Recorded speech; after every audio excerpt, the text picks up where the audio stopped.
Opinion: Charles Hoskinson would be the worst thing to happen to CoinDesk. An article written by Caspiancy.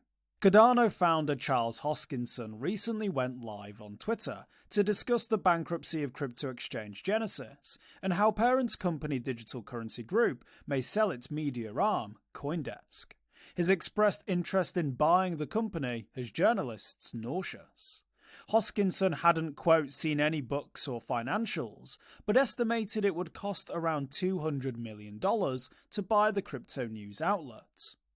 He asked during the live stream, quote, "Why am I interested in an asset like this? For years I thought about what would make an elite media institution and the things required," end quote. Hoskinson said, quote, "I would like to figure out how to get back to journalistic integrity," end quote, proceeding to discuss his beliefs in veracity bonds. Hoskinson's future of journalism, like now, but worse. What if journalists actually paid you for the opportunity to write articles for your consumption? What if people were financially incentivized to downvote an article? What if all of this was good for Cardano?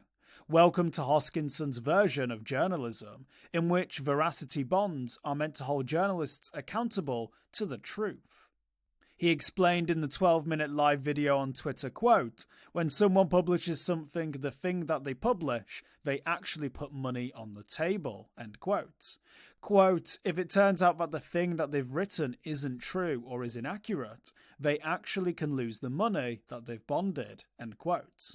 It would be difficult to find any journalist willing to work under the strange conditions that Hoskinson described, in which every article would be an NFT and there would be a, quote, "financial incentive to fact-check the fact-checkers," end quote.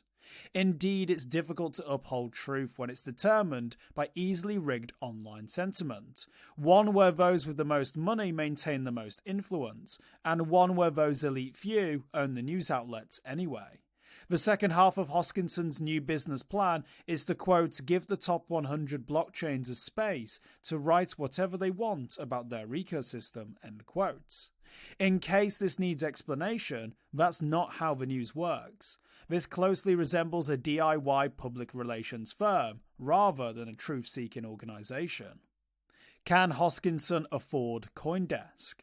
Hoskinson feels slighted by CoinDesk and perhaps every media outlet in general. Quote, "As you know, we've, Cardano, been a recipient of some extremely bad media. Some just because they didn't take the time to really research and deeply get into things, and some because there was actually an agenda to defame," end quote. In Hoskinson's version of reality, every negative article about Monero has either been due to lazy journalists or those fired up to defame Hoskinson at any cost. Because, well, just cause. So, in the spirit of lazy journalism, I've decided to rely on a Forbes article from 2018 which estimated Hoskinson's net worth to be around $500 to $600 million. The metric isn't totally unreliable. Cardano is worth about the same now as it was then. Anyway, this is a lot of money. Hoskinson himself made sure to mention he's, quote, "still one of the richest guys in the space" during the livestream. Great, and hats off. But $600 million is nothing when you're purchasing a $200 million entity. Indeed, Hoskinson would likely have trouble selling his cryptocurrencies and other illiquid assets to have enough cash to buy CoinDesk outright. It's probably not worth the risk. However, an attempted purchase with the help of outside investors wouldn't surprise me, similar to how Elon Musk sought the help of Larry Ellison, the Saudi royals, and Binance chief Changpeng Zhao to acquire Twitter. Of course, this would dilute Hoskinson's control a bit, but it would provide him with the ability to make day-to-day decisions and take CoinDesk in a new direction. CoinDesk deserves better. I have no doubt about the integrity of many journalists at CoinDesk.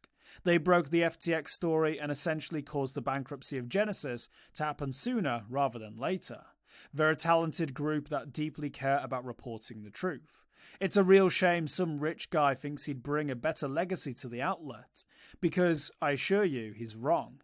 None of Hoskinson's suggestions, from the ludicrous veracity bonds to NFT articles, do anything to fundamentally fix journalism. A new cryptocurrency oligarch to replace Barry Silbert won't benefit CoinDesk.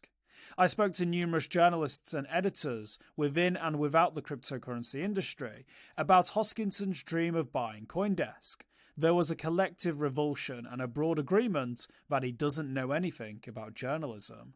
But Hoskinson needs us all to know that he can afford it if he, quote, really wanted to, end quote. Cool, Charles. Very cool. Just promise you won't. For more informed news, follow us on Twitter and Google News, or subscribe to our YouTube channel.